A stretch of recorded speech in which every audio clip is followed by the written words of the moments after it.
मैं समय हूँ, अनादि और अनंत। मैं युगों का साक्षी हूँ, पीढ़ियों की स्मृतियों का धारक हूँ और प्रत्येक प्राणी के जीवन प्रवाह में अपनी छाया छोड़ता हूँ। मैं वह अनंत शक्ति हूँ जो सृष्टि के नियमों और विधान के अनुसार संतुलन बनाए रखती है। मेरे प्रवाह में मानव ने संस्कृति को खोजा, सभ्यता को निर्मित किया और धर्म के माध्यम से जीवन को दिशा दी।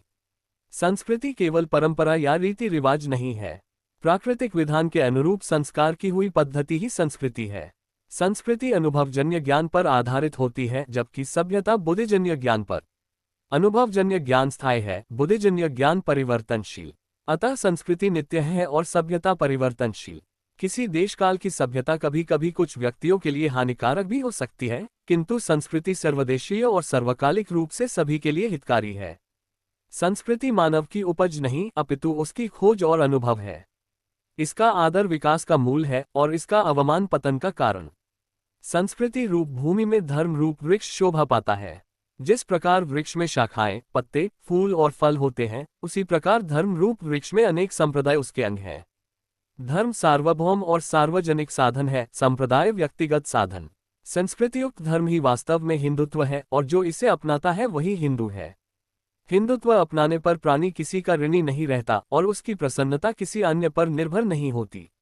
धर्म विज्ञान, अध्यात्म विज्ञान और योग विज्ञान तीनों ही हिंदुत्व के प्रधान अंग हैं। धर्म विज्ञान जीवन को सुंदर बनाता है, अध्यात्म विज्ञान परतंत्रता मिटाता है और योग विज्ञान शक्ति संचय कराता है। धर्म प्राणी को ह्रास से विकास, असत्य से सत्य, सीमित से असीम, जड़ता से चेतना और मृत्यु से अमृतत्व की ओर ले जाता है। धर्म अपने कर्तव्य से दूसरों के अधिकारों की रक्षा करता है। प्रत्येक प्राणी अपनी योग्यतानुसार विभिन्न साधनों का प्रयोग कर एक ही लक्ष्य प्राप्त कर सकता है। साधन भिन्न होते हैं, किंतु लक्ष्य और प्रेम में भिन्नता नहीं होती।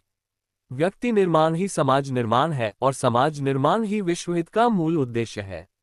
और यह निर्माण संस्कृति युक्त धर्म अर्थात हिंदुत्व के बिना असंभव है। हिंदुत्व मानव जीवन को 4 भागों में विभाजित करता है।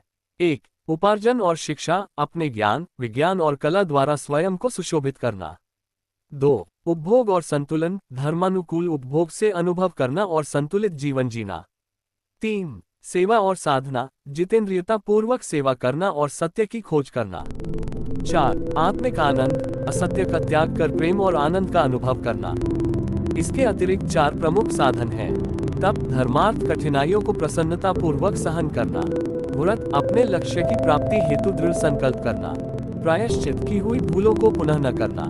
प्रार्थना, अपनी निर्बलताओं को दूर करने हेतु प्रेम पूर्वक ईश्वर या साधक से आह्वान करना। जिससे भय नहीं होता, जिसके हृदय में केवल प्रेम की गंगा प्रवाहित